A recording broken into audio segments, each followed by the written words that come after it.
Guyane, actualité.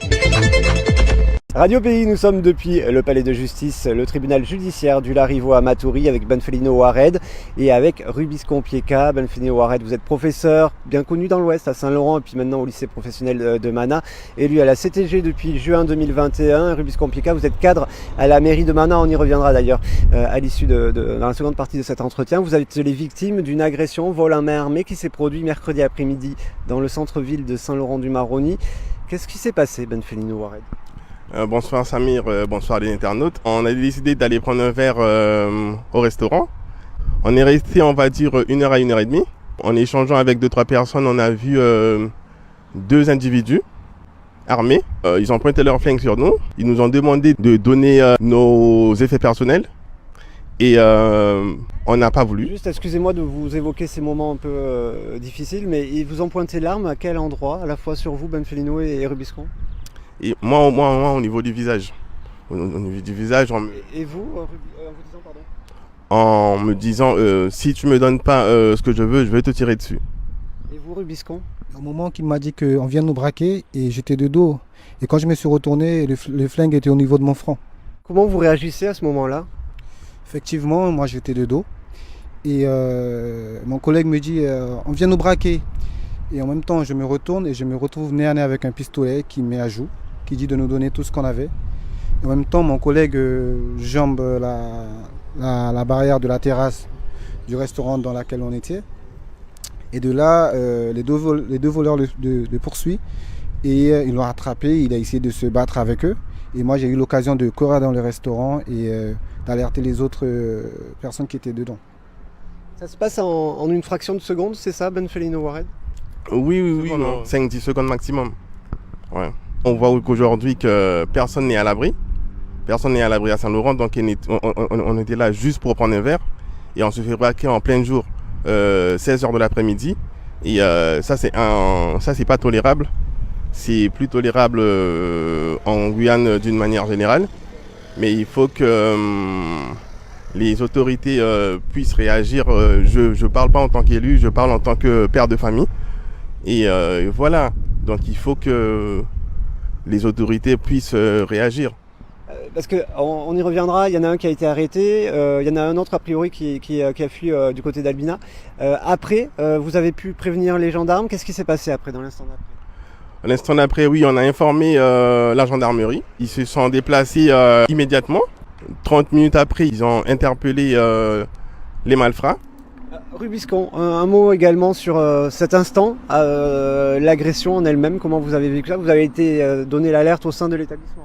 Oui, j'étais choqué parce qu'au moment qu'il me dit qu'on vient nous braquer, je me suis retourné et je me suis retrouvé nez à nez avec le flingue au niveau de mon front. Et en même temps, mon collègue, il a essayé de fuir et les voleurs l'ont attrapé, ils se sont débattus et moi je me suis réfugié dans le restaurant. Et afin d'alerter les membres, les gérants du restaurant. Et ensuite, quand je ressors dehors, j'ai croisé les voleurs qui partaient en courant. Un peu après l'agression, qu'est-ce qui vous est venu à l'esprit? La réaction qu'on a eue, c'est d'appeler la gendarmerie. Ils sont arrivés dans l'immédiat. Je voulais aussi féliciter la gendarmerie de Saint-Laurent, les féliciter pour ça. Rubiscon Pieka, vous êtes également vous dans la sécurité, en tout cas vous êtes fonctionnaire à la mairie de Mana et plus ou moins dans ce domaine. Effectivement, moi je suis dans la proximité et j'interviens, je fais de la prévention auprès des jeunes aussi. Donc qu'est-ce qui me frappe dans cette histoire, c'est que les jeunes en question, ils étaient sous contrôle judiciaire, ça veut dire qu'ils avaient des bracelets électroniques.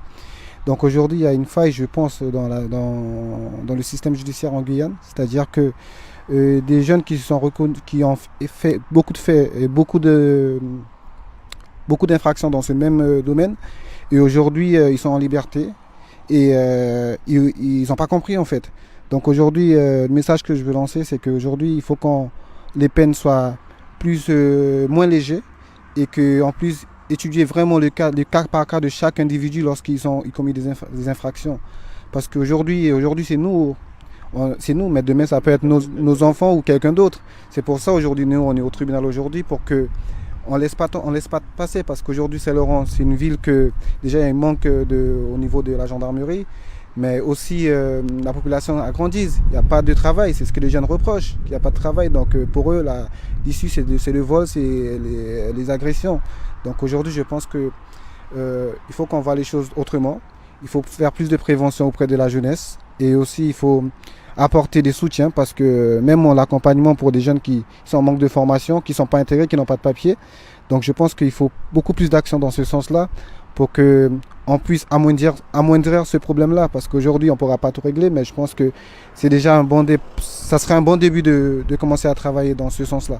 Pendant que vous parliez justement, montrer ces images d'un des deux prévenus qui ont été arrêtés, qui repartaient libres du tribunal du Larivot, ces images que vous avez vues ou qu'on vous remontre en même temps que nous parlons. Un mot de conclusion peut-être avec tous les deux. L'audience a été reportée en comparution immédiate. Qu'est-ce qui va se passer maintenant ? L'audience a été reportée au 12 mai. Normalement, nous sommes censés revenir, mais je trouve quand même un manque de respect parce qu'on n'a pas été informé en amont.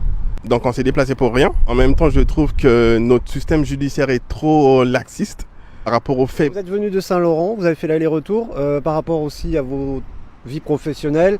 Vous avez pris sur votre temps de travail et en fait, on vous dit c'est reporté. On ne pouvait pas vous le dire avant ? C'est ça que je trouve dommage. C'est ça que je trouve dommage. Ils nous ont rien dit. On s'est présenté. Ils nous ont juste informé que oui, l'audience sera reportée dans un mois. Donc voilà, je trouve que c'est un manque de respect envers nous, habitants de l'Ouest. Rubiscon, Pieka, un dernier mot également de conclusion par rapport à cet incident que vous avez subi. Donc le message, c'est que les jeunes, à un moment donné, il faut qu'on arrête avec le port-d'armes et les violences. C'est pas une solution. Le vol, c'est pas une solution pour gagner sa vie aujourd'hui. Et ni d'ailleurs aussi, il y a d'autres moyens pour gagner sa vie, et même si on a des difficultés. Et dans l'Ouest, au niveau économique, pour le travail, etc. Mais il faut frapper à différentes portes. Il y a des solutions quand même qui existent déjà, des différentes infrastructures qui permettent à des jeunes d'intégrer le monde économique. Donc aujourd'hui, il faut se tourner vers d'autres choses et d'arrêter de courir derrière l'argent facile en fait. Donc aujourd'hui, je pense que les politiques aussi des différentes communes doivent se mobiliser à part ce fléau d'agression, surtout en pleine journée comme ça. Donc on est à l'abri de rien aujourd'hui. Voilà. Merci beaucoup pour ce point complet. Une interview à retrouver en replay sur nos réseaux sociaux et dans nos différents points d'information sur Radio Pays. À très bientôt. Outremernews.fr, le site de l'actualité outre-mer, 24 heures sur 24 et 7 jours sur 7. Retrouvez la chaîne Outremer News sur YouTube.